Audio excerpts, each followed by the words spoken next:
Russia, we're going to bring up your accent. Come on, tourist. Here, come talk to me a little bit in the Russian. Russia. Bring it up. Mother Russia. Mother Russia. We got to practice it a few minutes so we get to Russia. I love my Russian accent. When we start to talk a little bit, it starts to come out a little bit better. Okay, we're going to Russia. Do they say the voo? Is it whoosh? Whoosh? Russia. Rush. Is it welcome like the Germans? I think it might be a little welcome. I think it might be a little bit. Welcome. Hello. Yes. Welcome. Welcome. It's welcome. It's welcome back. Welcome to Resistance Chicks. Yes. We're your hosts, Leah and Michelle. Today is August 8th, 2017. No, it's not going to work. I can't do it. And I'm very excited to bring you to Russia. Going now, to take you to us, Russia. I'm going to bring you to Aleksander Dugin, one of my favorite Russians, alright? He does have the ear of President Putin, alright? And I have an interview to share with you, alright? But first off, this is why the left and is pushing this narrative, and it's not just the left, it's the deep state, it's everyone pushing the Russian narrative, it's many Republicans as well, alright? Thank you very much. Now, it's because they have thrown off Karl Marxism and communism, and they have embraced God and Christianity, and they begin to love people and allow for the freedom of their expressions, and they're growing crops, and they're healthy, and they're strong, and they're just great people. First of all, I need to give credit where credit is due. Thank you, Adiola, for, I don't know how to say your name exactly, but I think it's Adiola, for sending this to us. And one of the things that they pointed out was maybe this is why the Democrats hate Russia. Exactly. So, atheism in Russia falls by 50% in just 3 years. There's 3 years. The dog going up the steps. So I'm very excited about this. Now, the number of Russians who identify as atheists has fallen by 50% in just 3 years. God and Christianity is having a rise, and that is why the Russian narrative must play out for them, because they must bring Russia down. Now, here we go. Alex says it's visiting as Aleksander Dugin. Right on. Here we go. Hate America. So I've talked to top Hollywood producers. They say it's a hatred of Christians. Yes. And why? Yes. Naturally, do we see, as I had Steve Pachinik on a few days ago, an alliance between the United States and Russia would be common sense in the world today. The resources, the Christian culture, the rise, about to be 3 billion Muslims in just a decade. We're at 1.5 right now.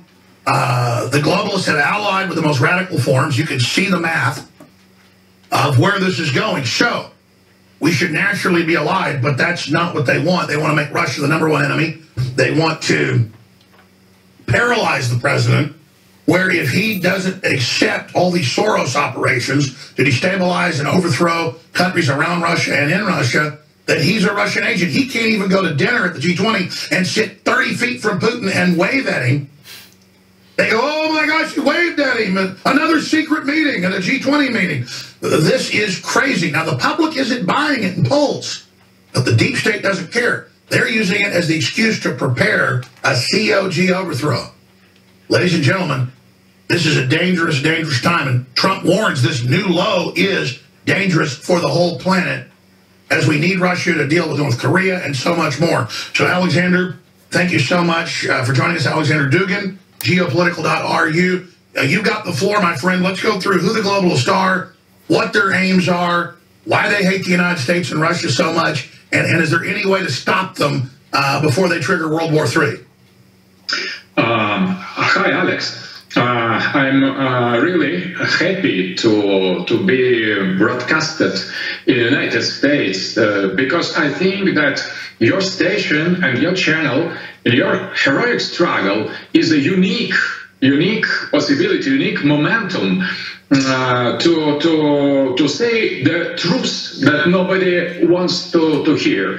And first of all, I think that globalists need enemy, but not the right enemy, because the right enemy of globalists are they themselves, because they are going to destroy humanity, to exchange the humankind by artificial intelligence, by kind of cyborgs, and they try to to destroy all kind of links of the humanity with its essence, and that is and the essence, that is the very, very negative, absolutely negative satanic plan, and they need I just want to weave something together for people with Mark Cruz. I'm going to keep talking about it because Mark Cruz is the guy behind Make Love Not War, and he's part of the Frankfurt School. They combined Marxism, and I tell you what, if anybody knows Marxism, it's the Russians, right? He combined Marxism with Sigmund Freud, and the idea was to create technology and so that mankind wouldn't have to work. Right. And they could just have sex all the time. And it goes together with the STEM that we're talking about, trying to get more women into the science and technologies to get these people to produce these artificial intelligences and to ultimately to destroy God. In order to keep attention elsewhere, they need some enemy, and they have designated Russia as enemy number one. It helps to them to displace attention from the real crimes they commit, and in the case of Trump, that is trying to reassert America, to regain its almost lost popularity and the greatness, restore the greatness. They try to intimidate him by completely false accusation and hoaxes of Russian intervention in its elections. So the globalists, they try to control everybody. They want to divide the people and the countries, not because some of countries or regimes are wrong or commit some horrible acts, but because in the agenda of globalists, they should be exposed as such, because they serve for their creation of global world government. And Russia plays here the role of image of the enemy, of global enemy. Our president is very democratic and very reasonable, very realistic, pragmatic leader, but he refuses globalization. He refuses world government. He tries to defend, to affirm, to conserve and reaffirm and strengthen Russian sovereignty. That's all, and that is why they hate us, and they try to use Russia against Trump in order to limit his liberty, to limit his freedom. That was that strategy used before of the election, and now President Trump, he is obliged to say, I have nothing to do with Russian, I didn't mean that thing, meeting Putin, and so on, and so on. That is idea to deprive American president of its freedom and liberty to create independent and sovereign politics of his own country. Absolutely. Aleksander Dugin is our guest. He's one of the top cultural leaders with the resurgence of Russia, really to its roots from researching. I mean, I would even say Tsarist, basically Christian, European, Western/Eastern roots coming together. And the globalists are absolutely insanely hateful of Russia. And I've done an analysis of Putin. He's been reforming.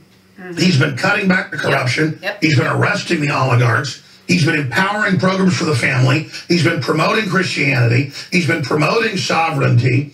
And none of those things are bad things. He's been exposing through national shows, not against technology, but how technology is being used to enslave people by the technocrats, and has been opposing the wicked plan of Davos that is anti-American, anti-Russian, anti-human.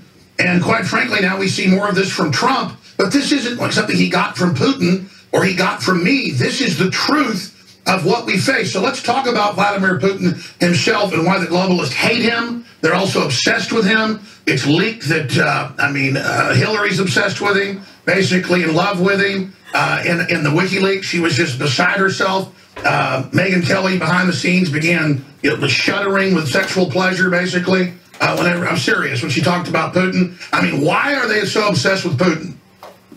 So I think that Putin, he plays the role of supporter. We in Russian Christian Orthodoxy have idea of Greek concept of supporter.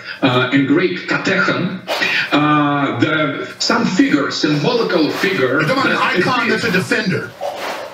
Yes, defender, exactly. In Greek, that means exactly supporter, but defender, that is the right word. And this defender is the last obstacle of coming of Antichrist that doesn't let Antichrist regime to be installed on the planetarian level. And Putin is obstacle for globalization, for fulfillment of the wicked plans of globalists. And by the way, I agree with you, and they say their technocracy, their one world government, that Putin's in the way. Now Trump pops up, and the only truth to American-Russian collusion is I sense the same spirit of humanity not wanting to be enslaved, and it's really the spirit of Christ. All over the world is rising up against this Antichrist spirit. Exactly. That is a metaphysical battle, not only political manipulation. And Trump represents more or less the same line. He has no contact with Putin. He has no collusions with Russia. For more than that, But metaphysically, yes, they see the force trying to destroy and enslave. So I'm going to link to this because I've actually watched it twice, and it's really, really good. And I think that anybody with half a brain would enjoy to listen to the rest of this interview with. He has a book. It's like the Fourth Ideology or something. He talks about Marxism and socialism, and he talks about the next one is just people thinking for themselves. Right. And Russia has come out of communism. They don't want to go back. They don't want to go back to globalists or elitists or anyone controlling them, or even, being controlled by the czars. They are now a people who are trying to be led by Christ, very much like Poland, right, and in the United States. So if you're trying to bring up, that's the article right there. Great. Did you want to bring the picture up? Is that what you want? Not just the picture, but I did want to read a little bit of the stats for you, because a lot of times you guys are asking us for facts. You want the stats. You want whatever. So the stats on as far as a 50% increase in people going from atheism to Christianity in Russia, it is this. Let's see. Why don't you start right here? The religious. Well, here was it fell sharply from 26% in 2014 to just 13% in 2017. Those who call themselves atheists. Absolutely irreligious. Religious believers now make up 86% of the population, 44% describing themselves as quite religious, 33% as not too religious, and 9% as very religious. Let's see, they surveyed urban and rural population among 1,600 people aged 18 and over 137 settlements in 48 regions of the country. It says that not unprecedentedly, but by and large, the orthodoxy is pretty much their religion. Regarding Catholics, 74% of Russians view the Catholic Church with respect and benevolence. 10% have conflicted feelings toward Catholics, and another 5% look at them with dislike and fear. And it goes on to describe different, and we will link to this as well, different religions and how they view like Muslims and things like that. But by and large, the fact is the numbers speak for themselves.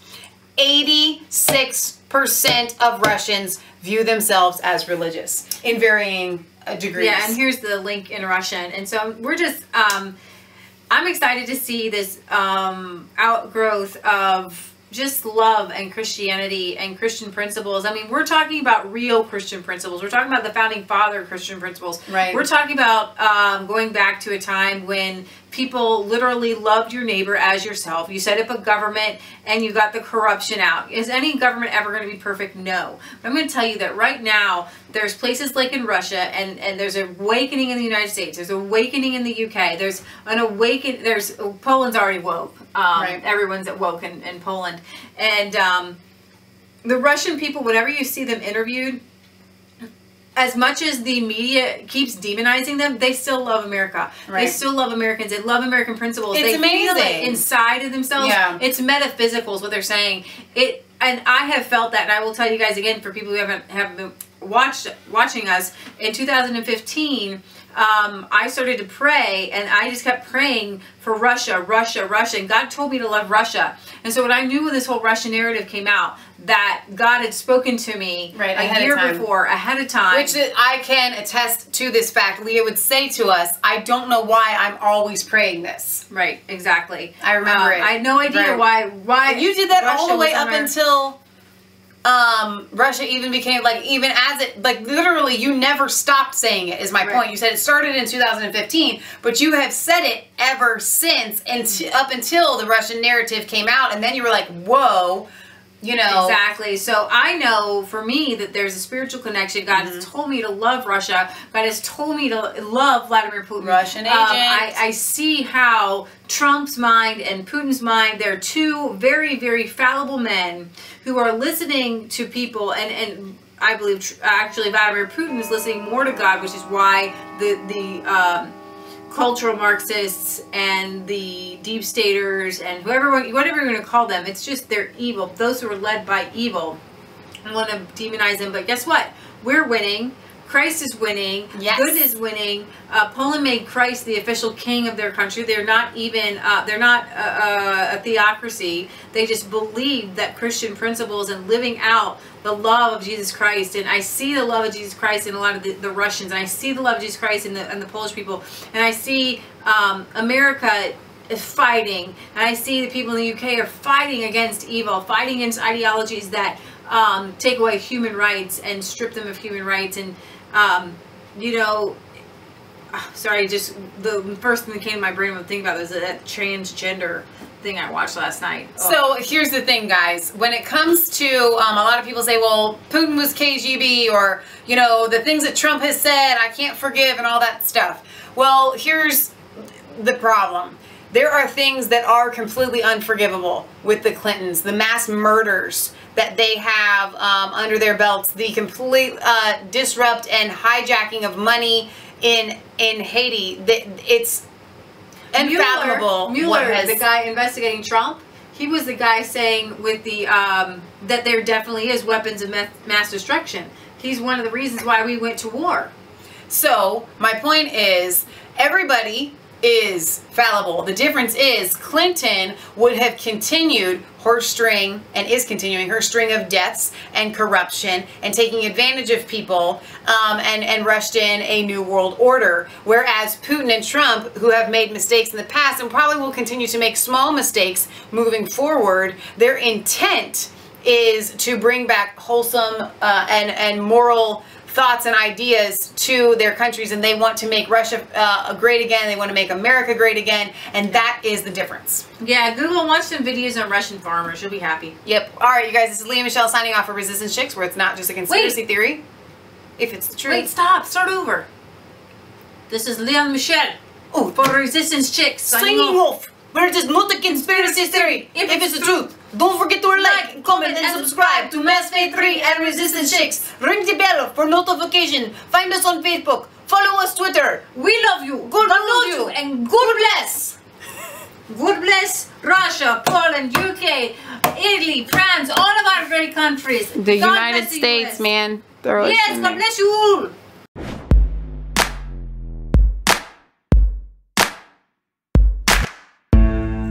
Cold all alone, no place for home every day, so afraid, but you call